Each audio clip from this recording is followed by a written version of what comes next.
Pour le français aujourd'hui, donc on continue le travail sur l'album Auto, avec cette fois-ci, un travail plus spécifique sur la chronologie de l'histoire.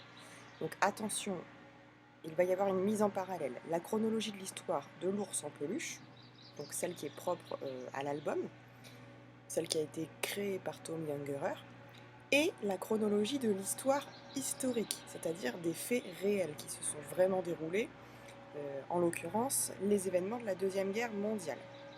Donc vous aurez besoin des textes, hein, que je vous avais donnés, les tapuscrits, les semaines précédentes.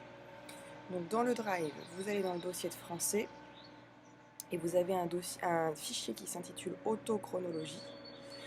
Donc on vous demande de reconstituer le schéma narratif du texte, donc on a travaillé dessus tout au long de l'année, en retrouvant la situation initiale, qu'est-ce qui se passe au début de l'histoire, l'élément perturbateur, qu'est-ce qui fait qu'il va y avoir un basculement dans l'histoire, les péripéties, donc en l'occurrence qu'est-ce qui va arriver à Otto, l'ours en peluche, dans cette histoire, le dénouement, comment va se résoudre la problématique d'Otto, et la situation finale, en gros la dernière page de l'histoire, qu'est-ce qui se passe, comment ça se termine. Donc ça c'est pour l'histoire de l'ours en peluche. Ensuite, vous avez une deuxième page qui est une frise chronologique. Alors là où ça va être un peu compliqué pour vous, ça va être sur la lecture de cette frise. Vous avez en haut des dates qui correspondent à des faits historiques, avec des événements. Par exemple, on vous dit 1935, c'est le réarmement de l'Allemagne et les lois racistes de Nuremberg, dans la vraie vie. Dans l'album, à quelle scène est-ce que cet événement peut correspondre?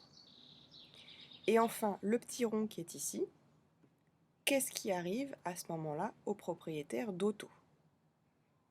Donc vous essayez de compléter la frise. Alors cet exercice est un petit peu plus difficile, donc si vous avez besoin d'aide, n'hésitez pas à solliciter vos parents ou à me solliciter moi ou à solliciter Cécile. Parce que je pense que des deux, c'est celui qui vous posera le plus de difficultés parce que c'est pas évident de toujours mettre en relation les choses. Voilà. N'oubliez pas également, pour terminer en français, vous avez aussi à faire un petit exercice interactif pour réviser des notions de grammaire, orthographe, conjugaison. Donc vous cliquez sur le lien en bleu, hein, qui est ici sur la fiche. Je vous ai mis la petite maison, la petite illustration à côté, et vous réalisez l'exercice.